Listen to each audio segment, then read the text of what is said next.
Welcome to part B on social identity, who you are matters. So in the last episode or part 1, we introduced you to some essential theories. So social identity theory, attribution theory, similarity attraction theory. And we did this by attending a music festival, right? So some of you might have been in the classical tent, some of you in the heavy metal tent, whatever. You identified who you wanted to be with. So now we're going to jump into more specific tents that related to the healthcare context. So overall, if you're in a festival and there was a health tent, you'd probably feel more connected to others in that tent, birds of a feather.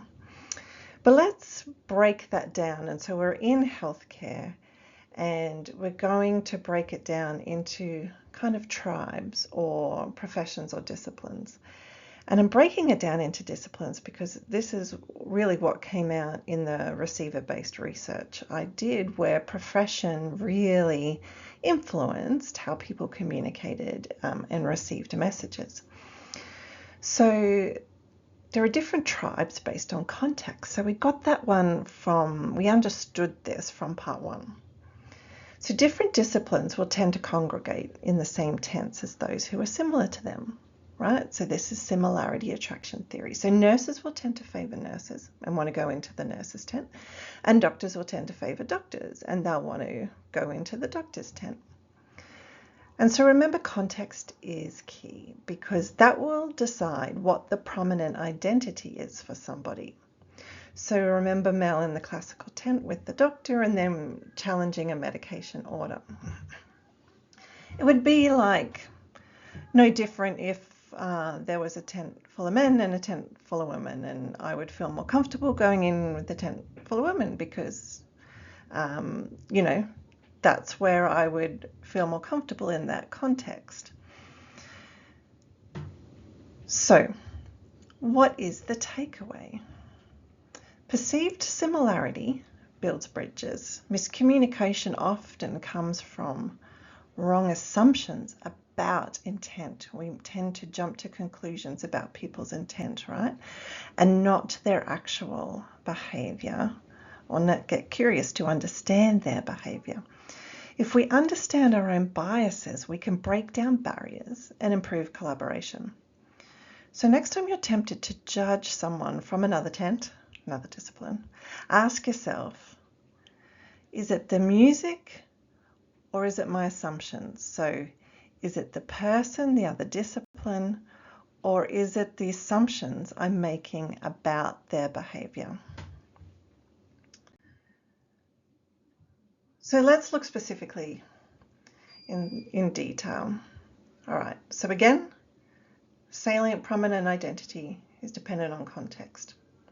So in the hospital setting, my research showed that discipline and seniority were the key social identities that directly influenced communication behavior in speaking up interactions. So I can confidently say one size does not fit all. What do I mean by that? If you have an escalation pathway, a speaking up rubric, mnemonic, assertiveness framework, we tend to say set phrases in the hope that it will be received well.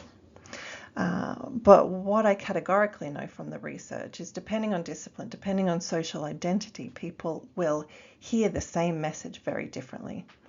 They'll hear and evaluate the tone, the manner, the words very, very differently.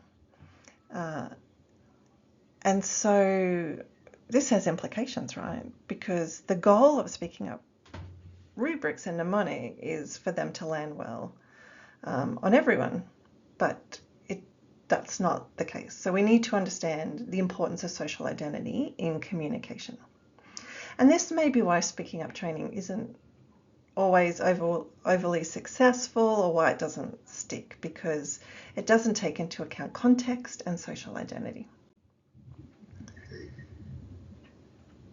So here's another layer of complexity in communication.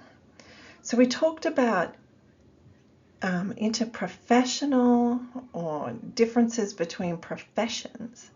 So different worldviews, different perspectives, different training, different socialization will influence how they view a particular situation, context, and therefore how they communicate. But again, here's the kicker. Within discipline, there are also different identities based on specialty, right? So colleague Dr. David Hewitt, who's a gastroenterologist, he studied communication behavior in medicine between disciplines, particularly gastroenterology and emergency. And what they found is there's distinctly different ways of communicating between those two specialties, to the point where those two specialties wanted to make themselves unique and distinct from each other, so would alter communication style to make it more suited to their own discipline, even at the risk of it not being easily interpreted by another discipline. So this concept of keeping your own group unique and different can occur between individuals, professions, and even subspecialties between professions. Really important concept. So let's look at some of my study results. So I studied speaking up interactions, particularly receiver message reception, in nursing, midwifery, allied health, medical officers. And group identity absolutely influenced communication behavior across the board. So how so? So it influenced their interpretation and evaluation of how messages were phrased, and therefore influenced how they heard the messages. So nurses, midwives, allied health really liked receiving accommodative and really relational messages. So we used advocacy inquiry for this, so more wordy. And this came out across the board, both qualitatively and quantitatively. Medical officers had no statistical difference or preference between receiving relational, accommodative messages or more harsh, abrupt messaging. Basically, it was like, just tell me the message. The context of the conversation was highly influential for nurses and midwives in particular. So if you speak up to a nurse or midwife in the presence of other people, whether that be the team or whether the patient, how they receive that message will be very differently to if you don't have an audience. And messages also went a lot down the hierarchy, and they had a lot of emotional impact when that happened. Level of risk. So depending on professional identity, you can rate the level of risk differently because you are trained differently, you are taught to assess the same situation differently. So you might raise the concern, but if the response is that they don't agree with you because they rate the risk differently, then often we, don't like that. We say, our concern was dismissed. What we don't currently teach in speaking up is how to engage in that conversation of we both rate it differently. So how do we get an outcome from this? How do we go forward? How do we negotiate what the level of risk is? That's where training needs to go. All right, cognitions.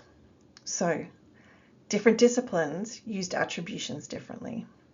Right? So nurses and midwives tended to make positive attributions about the speaker's intent behind the motivation of speaking up when those messages were delivered really relationally and accommodatively.